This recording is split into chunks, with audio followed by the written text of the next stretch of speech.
तिगरी गंगा धाम में पहली बार बैलगाड़ी से पहुंचे थे नौगावा सादात विधायक चौधरी समरपाल सिंह। तिगरी गंगा धाम रास्ते में जाते हुए कहीं खो गए थे विधायक जी।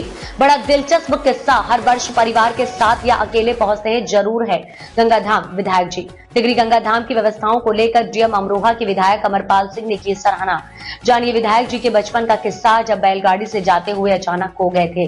नौगावा सादात विधायक चौधरी समरपाल सिंह तिगरी गंगा धाम में अभय केसरी संपादक डॉक्टर नरेंद्र सिंह से विधायक चौधरी समरपाल सिंह की खास चर्चा।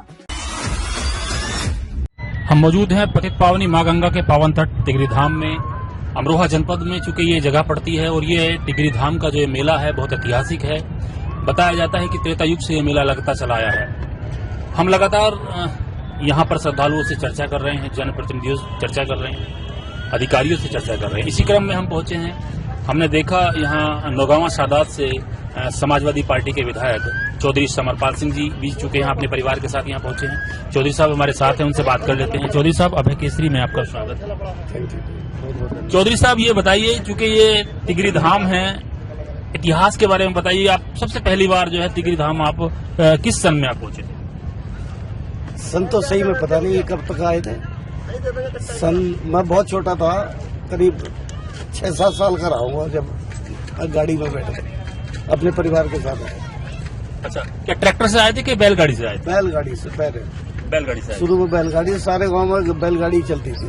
अच्छा, ट्रैक्टर गिने चुने लोगों पर थे, मेला ही अक्सर बैलगाड़ी से आता था। अच्छा, जब आप बैलगाड़ी से आए थे तो ऐसी कोई यादें हैं उस समय की, कितनी भीड़ रही होगी मेले में आपके मुकाबले, या जब भी थोड़ा कुछ याद बताइए। मैं रजबपुर से जब गाड़ी हमारी चढ़ती थी रोड पर, तो मुझे आज भी याद है, मैं बहुत छोटा था लेकिन मैं टॉयलेट करने गाड़ी से उतर गया और मैंने सोचा कि गाड़ी तो सामने मिलेगी, और टॉयलेट करके जब गाड़ी पे मैं चढ़ने को हुआ तो सामने दूसरी गाड़ी थी और मैं रोता हुआ वहां चलता इधर भागता रहा। तो गांव के एक मेरे बड़े बुजुर्ग थे, हरलाल सिंह, वो हुक्का लिए आ रहे थे पीछे से। पैदल आ रहे थे? पैदल आते गाड़ियों के साथ, वो पीछे हुक्का बढ़ते रह गए। तो उन्होंने मुझे पकड़ा, तू कैसे घूम रहा? मेरी गाड़ी खोल गई।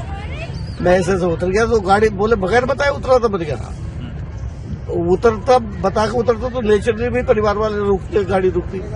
फिर उन्होंने मुझे गाड़ी में बैठाया।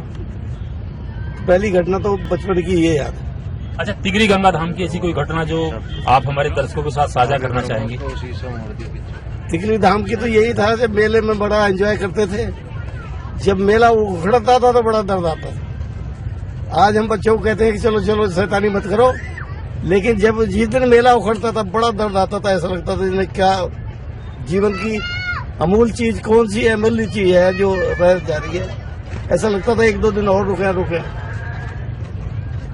चौधरी साहब, आप चूंकि आपने जिक्र किया, बचपन का जिक्र किया, आपने तब भी व्यवस्थाएं देखी होंगी, चूंकि आप तो लंबे समय से आप लगातार आ रहे हैं। क्या लगातार आ रहे हैं?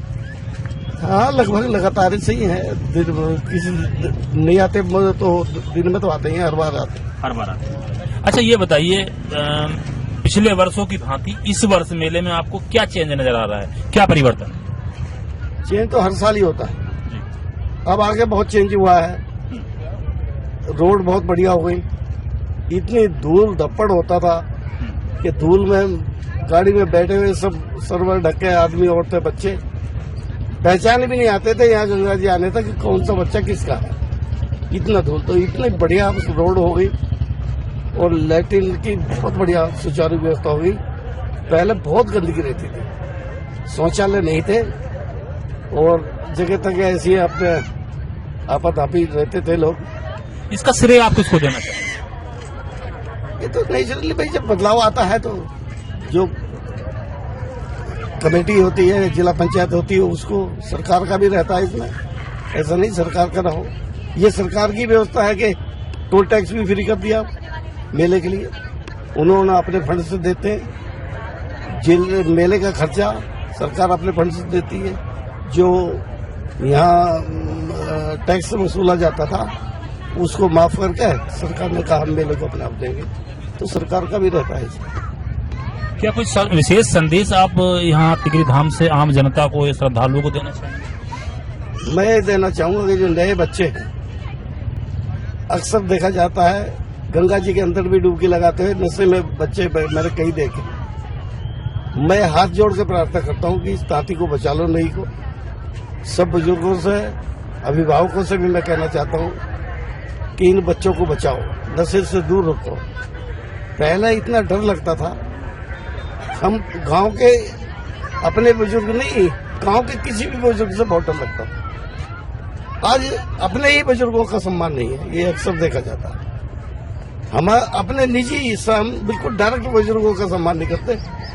अब पहले हम सारे गांव के बुजुर्गों का, जो मुखालफी में होते थे, उनका भी बहुत सम्मान होता था कि ये भी डांट देंगे, ये भी धमका देंगे, कोई गलत काम करेंगे तो बहुत चेंज है। और मैं इस ताती को भगवान से प्रार्थना करता हूँ, इनको सद्बुद्धि दे और नशे से दूर रहे।